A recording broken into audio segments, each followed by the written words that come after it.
Spencer McLaughlin and I. How you doing, Spence? Better than James Franklin.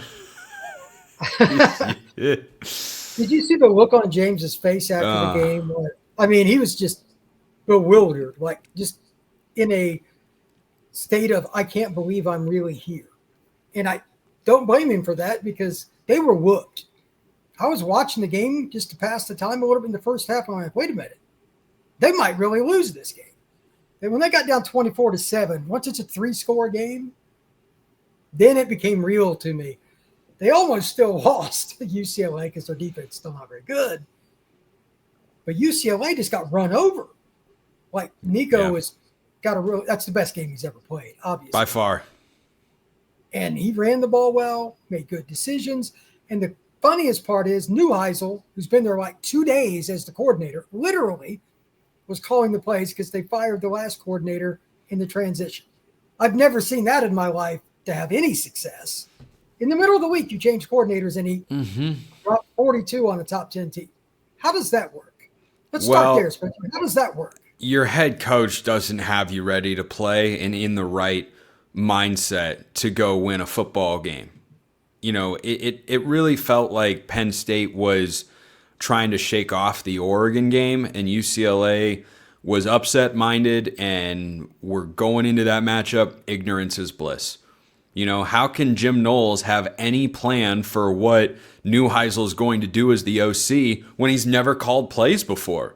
You know, it's the minor leaguer that just got called up to the majors and he's tearing up big league pitching. Why? Because no one's got any film on the guy. No one's studying this random dude in a team's AA program. Like you don't have, you know, a track record of what he's done in the majors. Well, that's kind of what it looked like here.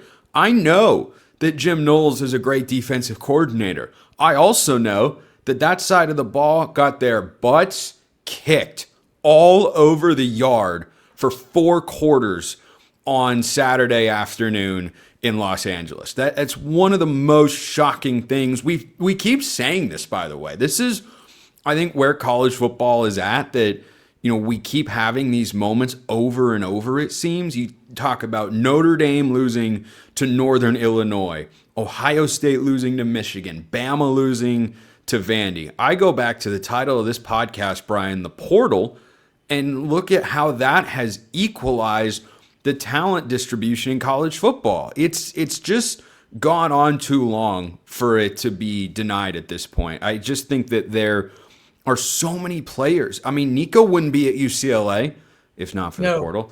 Diego Pavia wouldn't be at Vanderbilt, making them a good team if not for the portal.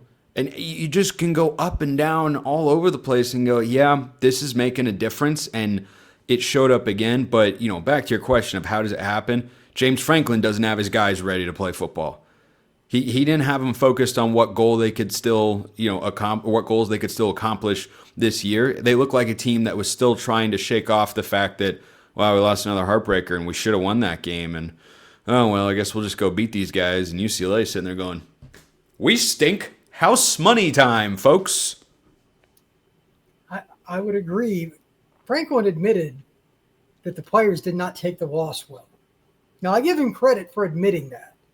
However, that's not going to help his cause with Penn State fans, because as the head coach, the buck stops with you.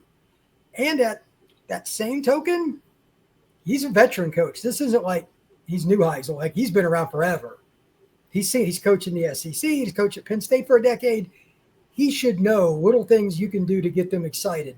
And they walked out onto the Rose Bowl field like they were ready to take a nap. Flat.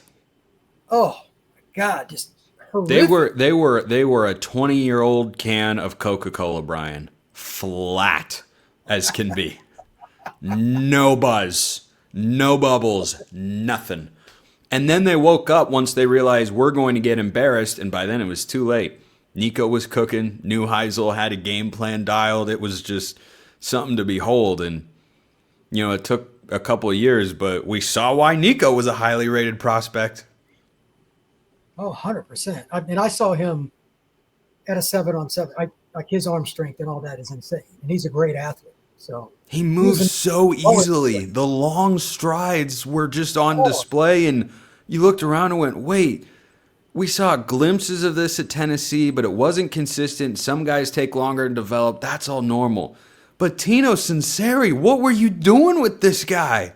Man, Nothing, in one apparently. game, Neuheisel went, all right, we're going to do this, this, and this, and suddenly Nico looks like a true five-star quarterback. It was one of the most unbelievable things that I have seen on a football field in the last few years. 100%. Well, here's the next question. For those that don't know, James Franklin's buyout is $50+ million. So there's a lot of Penn State fans that don't want to hear that because they know it ain't happening. And they're determined for it to happen.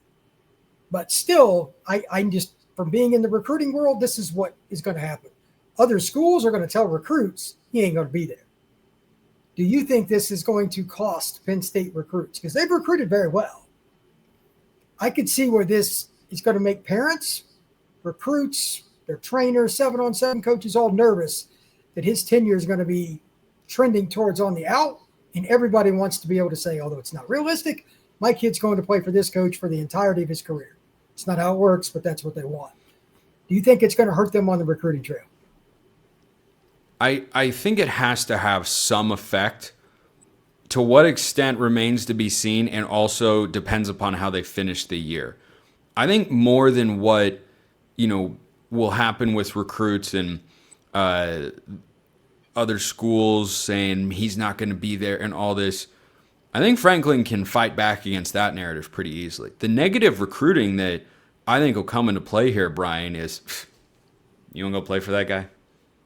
You want to go play for that guy who's making wide receivers look worse every time they roll through the program, that doesn't have his guys ready to go? I think it's the outcome, and we'll see what kind of response they have going forward, because Ohio State fans wanted Ryan Day fired because he lost to Michigan, which was inexcusable, shocking, unbelievable.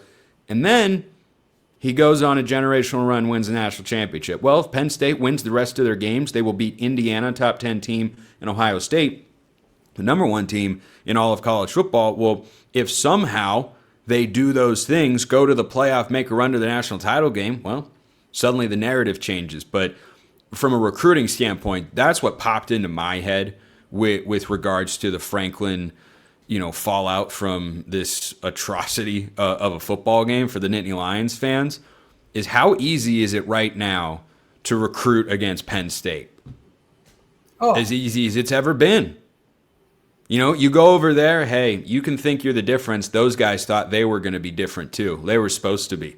Let me show you some press clippings of what Penn State was supposed to be, what they were on paper, what they are on paper, frankly, compared to what they just did on Saturday. Coaches can look at that and say, he's not going to get you as ready for game day as I am. After the UCLA game, what would your retort be if you were Franklin or anybody on his staff? I mean, that'd be pretty hard. So, yeah, when you're, and it's not like he's 2 years into his tenure. This is year 12. So I don't know that there's a strong comeback. I'm sure he's going to think about it because it might come up a time or two in conversations with players, parents, coaches, whoever. And if I were James Franklin and I got that, I say, hey, I had a low moment. That was a bad day. But you know what?